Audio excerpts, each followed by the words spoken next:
নমস্কার বন্ধুরা, আমি রিঙ্কু। তো তোমাদের সাথে নতুন ভিডিও নিয়ে চলে এলাম, তোমাদের কাছে।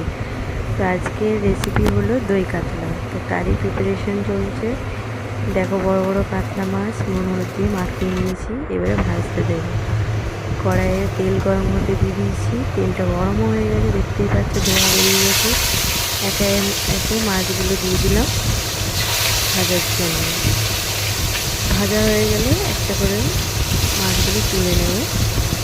কড়াইটা দেখে আবার কেউ মন্তব্য করো না, বাড়ির কড়াই এরকমই হয়। আর আমি এই কড়াই মাছ ভাজি, আমার সুবিধা হয়। অন্য কড়াইয়ে মাছ ভাজলে আমার ভেঙে যায়। তো দেখো, মাছগুলো ওলট পালট করে ভেজে নেবো হালকা হাতে, নাহলে ভেঙে যাবে। মাছগুলো দেখো, যতক্ষণ না লাল লাল করে ভাজা হবে ততক্ষণ ভাজতে থাকবে। তো ভাজা হয়েই গেছে, এটাকে প্লেটে আমি তুলে নিলাম। এরপর বাকি মাছগুলো এইভাবে ভেজে নেব। এবারে মশলার জন্য কী কী প্রিপারেশন সেটা দেখো। আদা বাটা, রসুন বাটা, সব জিরে বাটা দিয়ে বাটা আছে, আর বাকি মশলা তো দেখালাম তোমাদেরকে। এখানে আছে প্লেটে ধনে গুঁড়ো, জিরে গুঁড়ো, কাশ্মীরি লঙ্কার গুঁড়ো, গরম মশলা, আর তেলের মধ্যে কালো জিরে আর গরম মশলা ফোড়ন দিয়ে দিয়েছি। তার সাথে আছে একটু কাসুরি মেথি, আর এই যে দুটো মিডিয়াম সাইজের পেঁয়াজ কেটে রেখেছিলাম, সেটা আমি এখন ভাজতে দিয়ে দিলাম।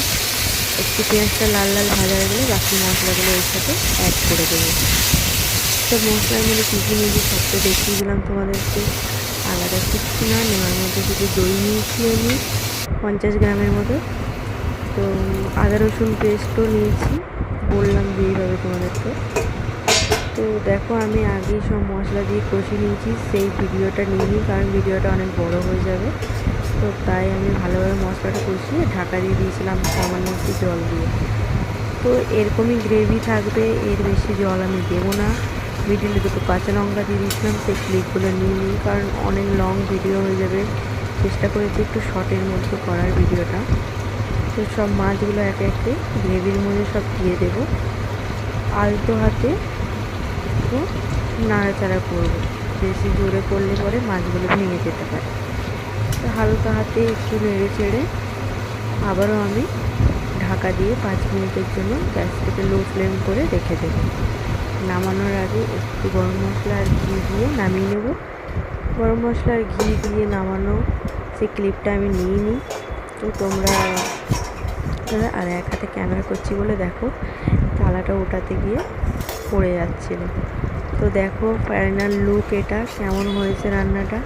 বেশি ঝোল করিনি, একটু গ্রেভি গ্রেভি রেখেছি, হালকা, খুব শুকনোও না, খুব বেশি ঝোলও না, হালকা একটু গা মাখা মাখা। তো ভালো লাগলে লাইক কমেন্ট শেয়ার।